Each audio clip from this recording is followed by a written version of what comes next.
Penantin temen-temen. Perkenalkan, nama saya Novitri Ningsih. Perkenalkan, nama saya Dia Hasana. Perkenalkan, nama saya Lili Sarah. Perkenalkan, nama saya Didin Purnamasari. Perkenalkan, nama saya Kasdiantri. Perkenalkan, nama saya Budi Irawan.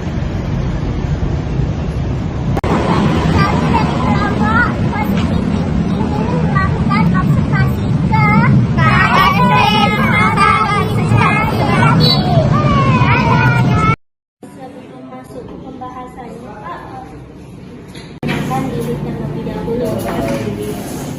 Assalamualaikum warahmatullahi wabarakatuh. Sebelumnya saya di sini mewakili dari Manajemen Sungai ya, sebagai pimpinan tertinggi lah di sini kepala cabang. Jadi saya memperkenalkan diri, nama saya Indra Kurniawan.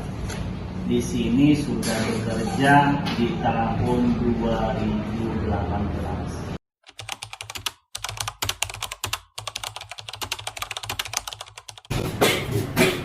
Di kita mungkin baik di kita atau di tempat yang lain ada berbeda SOP, biasanya kebijakan SOP. Jadi kebijakan itu tergantung sama perusahaan masing-masing. Biasanya yang secara umum harus ada beberapa kriteria sebenarnya untuk melakukan pinjaman. Itu ada 5C. Tapi 5C ini yang banyak dipakai itu cuma 3. Itu yang pertama itu karakter.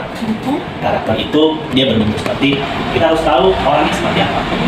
Dan yang kedua kapasitas. Kapasitas? Ya, kapasitas itu kita melihat usahanya itu bisa nggak menunjang untuk pembayaran angsuran. Itu kapasitas.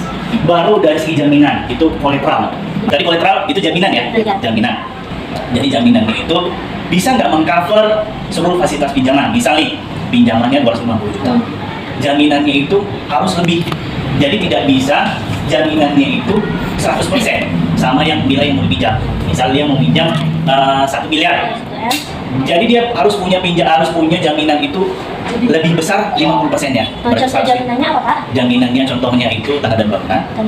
Baru satu lagi itu ada surat perkebunan adat lahan produktif. Yang dikategorikan kolateral itu seperti itu. Terus ada kondisional. Kondisional itu jarang, tapi kemungkinan bisa terjadi.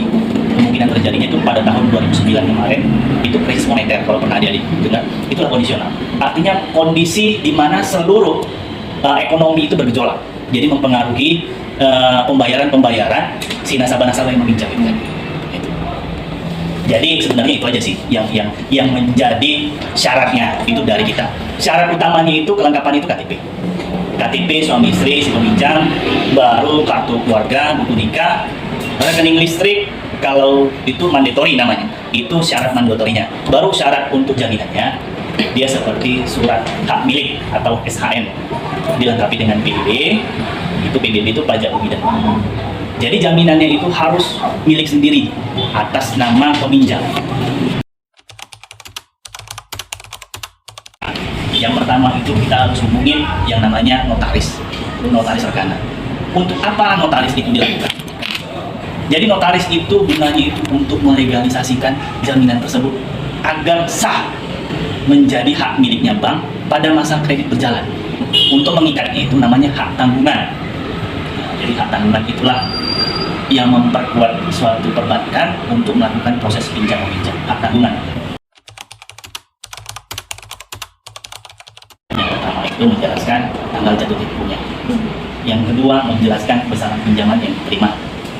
Yang ketiga besaran angsuran yang bakalan dibayar. Yang keempat jangka waktu penyelesaian kredit.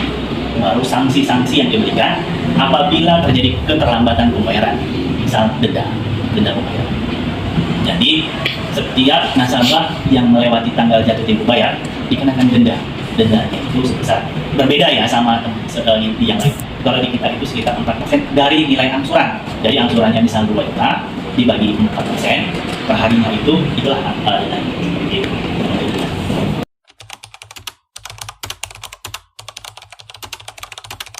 Sebenarnya istilah majemuk tunggal itu tidak ada di perbankan. Yang ada dia bunga efektif sama bunga flat dengan efektif. Jadi kalau majemuk sama tunggal kemungkinan itu bahasa di ini ya. Tapi kalau di perbankannya itu dia efektif sama flat. Jadi apa perbedaannya flat sama efektif sama dengan majemuk tadi ya mungkin? Dia itu kalau dia flat, dia itu tetap, dia tidak berubah-ubah. Jadi ada sistem bunga itu menurun, ada sistem bunga yang tetap.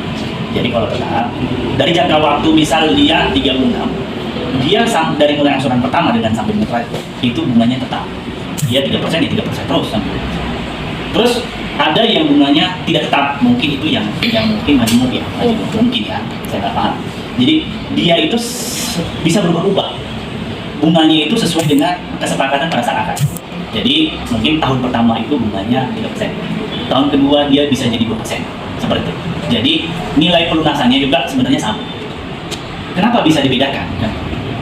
Dia harus dilihat dari namanya itu produknya pinjaman itu kan ada yang konvensional sama rekening orang. Nah, jadi produk itu yang apa ya? Yang membedakan itu yang membedakan bunga yang mau diberikan yang mana. Gitu. Nah, jadi kalau flat itu biasanya langsung dibagi 12. Jadi kalau misalnya dia pinjaman 2 tahun, jangka waktunya dia sekitar 24 bulan, ya 2 tahun. Bunga yang diberikan 1%, ya kan? Jadi 1% itu bunga dikali 24 dulu, ya kan? Berarti 24%, kan itu kan 24%. Terus yang mau dipinjam 200 juta ditambah 24%, hasilnya itu dibagi 24. Nah, seperti itu aja. Jadi angsurannya sekitar 10 juta 333. Bunga tunggal adalah bunga yang diperoleh pada setiap akhir jangka waktu tertentu, tidak mempengaruhi besarnya yang dipinjam. Perhitungan bunga setiap periode selalu dihitung berdasarkan besarnya modal tetap. Sedangkan yang dimaksud dengan bunga flat adalah bunga yang tetap dan tidak berubah.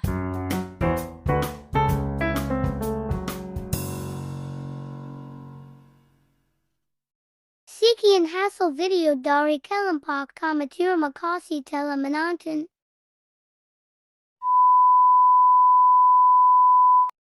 But only if you listen.